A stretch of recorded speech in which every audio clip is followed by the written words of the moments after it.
Policy या राष्ट्रीय शिक्षा नीति जो है वह 21वीं सदी की पहली शिक्षा नीति थी। इसके पहले लगभग 2 शिक्षा नीति आ चुकी थी, जो कि 1968 की, इसके बाद आई थी 1986 की, और लगभग 34 वर्षों के बाद 2020 की शिक्षा नीति आई।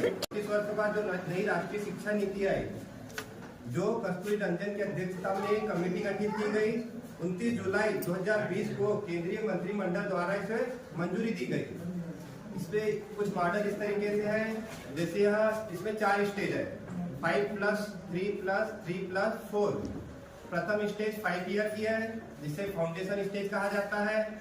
इसमें एक बालक या छात्र शुरू के 3 वर्षों में आंगनवाड़ी में रहेगा और उसके बाद 2 वर्ष तक कक्षा प्रथम और द्वितीय में रहेगा। अब सेकंड स्टेज जो होती है प्रिपरेटरी स्टेज होती है, ये होती है 3 वर्ष की। इसमें कक्षा 3rd से लेके 5th तक के रहेगा बालक। इसके बाद आती है आपकी मिडिल स्टेज, जो 3 वर्ष की होंगी। इसमें बालक 6वीं, 7वीं, 8वीं में अध्ययन करेगा। और इसके बाद आती है सेकेंडरी स्टेज, जो कि होती है 4 वर्ष की, जिसमें बालक 9वीं, 10वीं, 11वीं और 12वीं में अध्ययन करेगा। और इसके विजन और सिद्धांत कुछ इस तरीके से है। विजन है कि सभी को एक गुणवत्तापूर्वक शिक्षा दी जाए, जिसमें भारत एक विश्व महाशक्ति बन सके ज्ञान की ओर।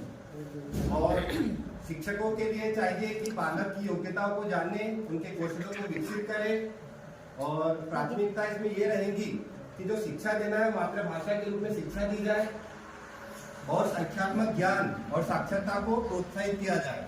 और मूल्य के अंतर्गत इसमें आएगा कि इसमें बच्चों में रचनात्मक दृष्टिकोण और तार्किक चिंतन का विकास किया जाए। यह विजन और सिद्धांत है एनईपी के। थैंक यू, धन्यवाद।